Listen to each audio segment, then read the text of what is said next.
naman? Kasi wala pa akong pambili ng school supplies ng mga anak ko.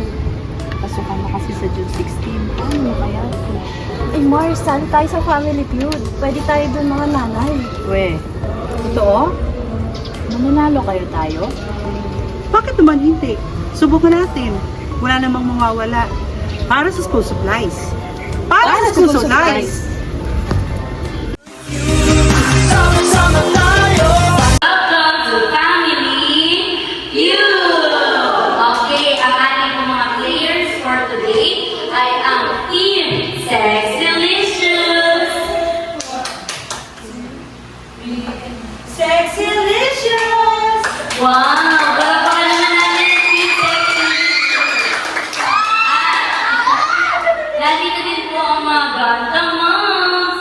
We are the Team Gantang Moms!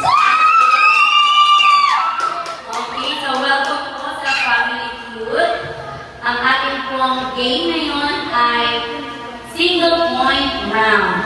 Ang first round, lumapit na po ang mga leaders. Okay, Mommy Russell and Mommy Kim, ready na ba kayo? Ready, ready na! Okay, so ang ating pong first round ay ito ang tanong. Magbigay ng katangian na nagsisimula sa letrang M na hinahanap mo para sa guro ng iyong anak. Yes, Mommy Russell. Mabaya? Okay, ano sabi ng survey? Top 1, top answer.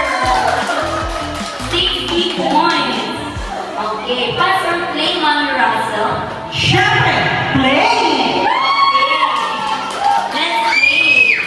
Mommy Lynn, anong katangian ang hinahanap mo sa guro ng iyong anak na nagsisimula sa letrang M? Masipag. Anong sabi ng survey?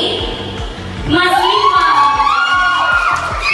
Okay, 30 points. Isa na lang. Mema, anong katangian na nagsisimula sa M ang hinahanap mo sa guro ng iyong anak? Mahusay! Tingnan na natin sa survey. Yes! Okay, congratulations sa inyo po napunta ang points sa round 1. Pwede po ba magtanong kung okay lang? Okay po. Okay. Saan po ba nag-aaral